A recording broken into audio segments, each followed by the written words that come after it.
Assalomu alaykum hurmatli obunachilar. Yine bugün 29 dekabrdan 30'una o'tar kechasi, уже 30'una o'tdik. 2 saat 2.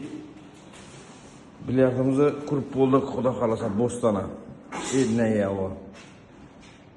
Bo'ston nega qurildi bu, xudo xolasa. Birinchi Bo'ston. Qanday yana bilsam, bolla ishga vaqtini hozir tayyor bo'ladi bu. Demak, shunday xizmat bilyardga kerak bo'lsa, bemalol murojaat qilib bo'ladi. Polni hammaga garantiya stolni.